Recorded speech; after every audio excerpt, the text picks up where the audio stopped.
لیکن میں ایک بات کلیئر کر دوں کہ احتجاج کی ذمہ داریاں میں مانگ رہا ہوں، اور میں یہ کہہ رہا ہوں، میں نے اس دن بھی کہا تھا کہ علی امین خان پہ نون والے یہ الزام تراشی کرتے ہیں کہ وہ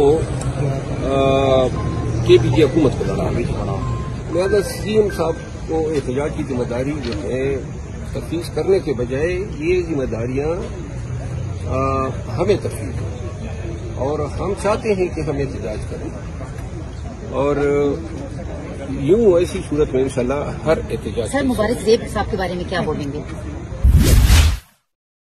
مبارک زیب جو ہے ٹکٹ آپ کا لیا، ان سے تو ہمارا کوئی گلہ ہی نہیں ہے، گلہ تو باجوڑ کے غیور عوام سے ہے، کیونکہ بڑے غیرتی لوگ ہیں۔ میں نے اس دور میں جب ظلم اور جبر کے بڑے ہی یہاں پہ گٹر ٹوپ اندھیرے تھے تو اس وقت باجوڑ کے لوگ میرے ساتھ نکلے تھے، ہم نے کیے تھے۔ اب اس نمائندے کی ذمہ داری تھی کہ وہ اپنے علاقے کی شناخت کی مٹی پلید نہ کرتے۔ سر احتجاج کی ذمہ داری کہا جا رہا ہے، اس لیے نہیں آپ کو دی جا رہی کہ آپ آخری پتہ، اگر آپ بھی فیل ہو گئے تو پھر کیا ہوگا؟ نہیں، آخری پتہ کب کام آئے گا؟ ہاں، کچھ رہ گیا؟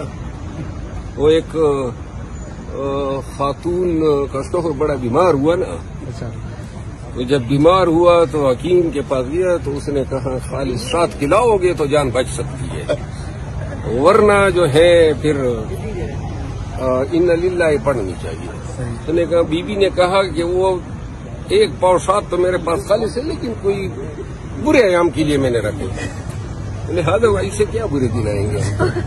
مروز صاحب یہ بتائیں، اگر پاکستان تحریک انصاف کی جو لیڈرشپ ہے وہ یہ کہہ رہی ہے کہ آئینی ترمیم کے خلاف ہم عدالتوں میں بھی جائیں گے اور احتجاج بھی کریں گے، اگر احتجاج کیا جاتا ہے تو اس کو لیڈ کون کرے گا؟ اور دوسرا یہ بتائیں کہ آئینی ترمیم کے معاملے پر ورکرز اور پارٹی کی لیڈرشپ کے بیچ بڑا اعتماد کا فقدان پیدا ہوا ہے۔ اس طرح احتجاج کے اعلانات سے نئے احتجاج کامیاب ہوں گے اور نئے احتجاج کے لیے لوگ نکلیں گے۔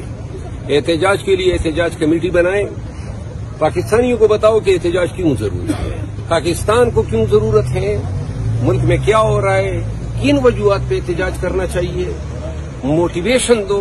مستقبل جو ہے آپ کا ملیہ میٹ ہو رہا ہے، جب ہر پاکستانی کے ذہن میں یہ بات بیٹھے گی نا کہ بغیر احتجاج کی کوئی راستہ نہیں ہے، پورا پاکستان نکلے گا۔ لوگوں کا یہ اعتقاد ہونا چاہیے کہ جب ہم نکلیں گے تو پی ٹی آئی کی قیادت ہمارے ساتھ ہوگی۔ لوگوں کو یہ اعتقاد اور یقین محکم ہونا چاہیے کہ اگر کسی پہ لاٹھی پڑتی ہے تو لیڈر پہلے سے آگے بڑھ کے کھائیں گے، اور جب یہ ہوگا، اور ایک بات میں بتا دوں، جس دن پی ٹی آئی کی تمام قیادت مل کے، تمام ایم پیز مل کے ورکر کے ساتھ صف اول میں کھڑے ہوں گے، وہ پھر احتجاج ہوگا۔ یہ نہیں ہوگا کہ ڈی چوک پہ علی امین خان پہ چھاپا ہو گیا تو احتجاج ہی اس طرح غائب ہو گئی جس طرح گدے کی سر سے سینگ، تو قیادت ہی غائب ہو گئی تھی۔ مطلب میں بار بار کہہ رہا ہوں نا، مر تو نہیں گئے تھے، سینکڑوں ہیں، پریس کانفرنسوں کے لیے تو ہے۔ اس ویڈیو کو لائک کریں، ہمارے چینل کو سبسکرائب کریں اور بیل آئیکن ضرور پریس کریں ہماری نیو ویڈیو سب سے پہلے دیکھنے کے لیے۔